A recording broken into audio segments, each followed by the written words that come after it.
Fans back for one more segment. Got a little bit more to talk about. We continue to talk about Campbell County sports. We were talking about the tennis courts again.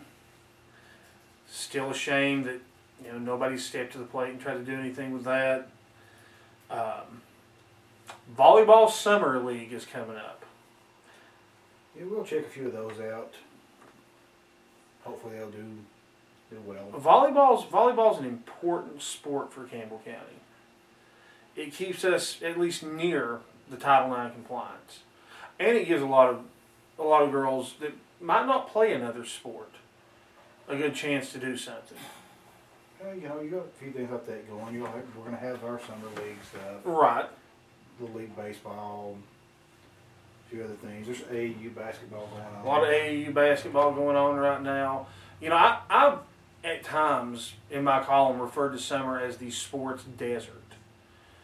And as far as actual TSSAA and NCAA sporting events, it is. Obviously with school out, organized school sports are not really going to be taking place that much. Little kids going to be on vacation, doing this, that. There's a lot of little league stuff that start. Soccer is going on pretty big right now. It is. A lot of kids are involved in soccer. It's a good thing to go out and support. I know you can see the Little League baseball lights from your house. Yes. I know it's going on. Asbury Park in Carroll Asbury Park stays packed with teams. And from what I understand, and this may not count the games that were scheduled to be played during the really bad storms we had, they actually hadn't missed a game yet. Now, La Follette Rec League is about to kick off too. Their season's been delayed by a couple of the storms. The storms has delayed them, and they're a little behind. But that's coming up. And Little League baseball in La Follette used to be just quite the event. So you have the AAU stuff, travel a lot. That's a good opportunity for kids to travel. I'm pretty sure that Courtney Morris, Hannah Owens, they're on the local team. They, I believe they won all their games this weekend in the tournament they were playing. They were in Sevier County this weekend. They're going to be at Carson Newman next week. And I think Maria Faust is also on that team, who sat out this season with an injury on the high school level. But she's actually a pretty good post player. Will she be back next year? Yes, there were no seniors on the team. And that should be even better news for the girls then. The team should get a little better. As far as the post position goes, with Hannah Owens and Maria Faust putting more into the lineup, then you got Amber Young and Shayla Goins already starting at post, and Kristen Chapman can post up even though she's more of a wing. That's just a very good athletes are on the team. They should be fine next year. And then you turn around with Courtney Morris, Courtney Miller, and Samantha Leach at guard. That's going to be a tough lineup. So just from talking to Courtney, she has really got the will to win games. She is a competitor. She really doesn't like losing at all. And that's what you need in your point guard. Yeah, she's a leader. She's a quarterback for the basketball team, and on the boys' side, not sure who the point guard will be because, like I said, Lucas has his eligibility's up. He's a senior, but now Nick Linton, their big post, Matt Housley's already said he's got big plans for him, and Nick had some just dominating games this year, 25 and 30-point games. And that's the key to success at any level. If you can get a good big man, you're going to be a good team. Because in basketball, it's easier to score close to the basket. That's why historically teams like, the Lakers with Shaquille O'Neal, Kareem Abdul-Jabbar teams, Bill Russell, everybody, if you got the best big man or dominating big man in the game, you're going to win. It's true. Also on the point guard front, Roston Lettner, he's just going to be a freshman. But you talk about a point guard of the future. He's got a ton of potential. He could control that ball and he could really score and he can get in the air. I expect Matt to mold him into a good team. I've heard a lot of kids are excited about getting to go and play for Matt. He's actually, won't say who, but I've heard a few names that are thinking about leaving Campbell County as a little mini altitude now have decided not to and are going to play for Matt. You know, and that's big. The pipeline to other schools has to shut. It really does. We lose way too many good athletes from of Campbell County growth to other schools, Anderson County, Cumberland Gap, Scott County, Scott St. Louis, County, Scott yeah. County, Gibbs. Clinton.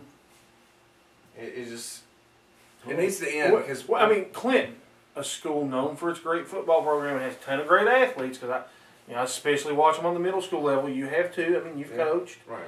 Still recruiting players from Jacksboro. Yeah. So it's a shame that they feel that they have to go outside the county to maybe have a chance to go on to the next level. But that's really changing because of the quality of people we keep, and it'd just be even more so if the ones that do leave stay. Sometimes it's for social reasons. That's true. Sometimes it's just for sporting purposes only. I know some people that have literally gone for academic reasons. There's a player who played for us, a lineman. His name's Daniel. I mean, he was a good football player, but it wasn't his thing. I mean, he liked it, but that was not why he went to Anderson County. And he played there, but I mean, he was excellent scholar, and he just felt he had more of an opportunity with advanced placement and dual credit classes down there. And of course, that's changing too for Campbell Right. County. Now, we've really upped the ante on the advanced placement, working with Rome State, and so hopefully that'll keep some improving. here. That's improving continuously, from what I understand. It's just, there's a lot of different aspects that go into people moving in and out. I wish more would stay and the environment would be better for people to stay. Kendra Miller, she's from Campbell County, great girl, great person. She's Anderson County's probably their best track performer. She's definitely in the running events, their top performer. I mean, the field events. the field of Right, they're almost two different sports, is really really. good, but for track events, Kendra scores a lot of points for Anderson County. Of course, she does well. I mean, she does triple jump in the field events Yeah. too. Yeah, she usually wins that. That's 10 points for them in that. She's usually getting 10 points in the hurdle races. She's usually getting 8 or 10 in the 100 meter, and all 4 of her events she places usually in the top 3, and that's point positions. And she would be going to Campbell County otherwise. it's the same thing, I mean, with Kristen Chapman, if she wasn't there, that's some point totals that suffer. But it's just Shayla Goins and Bethany Meredith are the same way. the situation wasn't right for her to go to Anderson or to Campbell County. She went to Anderson, which she made a good choice. She's excelled there. It's just, you wish the situation could get better in Campbell County. Hopefully it is for kids staying home. I think a new school would go towards a long way towards getting kids to stay home too. I think it would, or again, I'm going to harp on this till the day I die, or they build it, and I have a feeling that my lifeline's a little bit shorter than the minds of the Campbell County politicians on what they think about this, but I still say we go back to Jacksboro and Follett High Schools. Yeah, I would like to see that too. And I would say that you would probably have a 99.9% retention rate at that point. Right. People that had to move would move, but I don't think you would see people going just to other schools. I don't think you would either. I mean, And I would say La Follette would probably move down and be, a AA school? La Follette and Jacksboro would fall down into the single A during the regular season. La Follette would definitely move up to 2A in the postseason, because they go from 3As to 6A in the baffling TSSAA plan. But Jacksboro would probably even stay a 1A. I'm not sure how many people go to La Follette Middle School versus Jacksboro. I'm not certain about. I think it's about 100.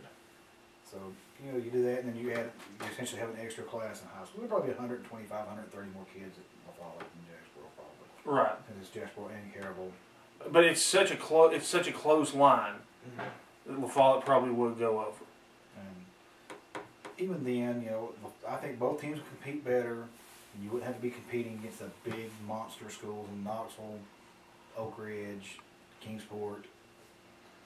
I mean, at worst, I mean, you're looking at, I think, Carter and Knoxville as your big opponent. from the Knox County area. Maybe Gibbs. Maybe Gibbs. But you wouldn't be going against Bearden, Farragut. You also wouldn't wind up in the level with Fulton and Austin East. Fulton, Austin East, Karn. Those teams are just brutal. You don't want them in their division. You know, I would be remiss, you know, because we're running out of time. I would be remiss if I didn't say, Raven, you were here, then you left. Really? Yeah. Who's going to be our camera minion? Yeah. We're missing you on our being the camera minion. You need to come back, help us out. Also, on kind of a down note to close the program out, Yeah. you know, we lost Rex Hickey a couple of days ago.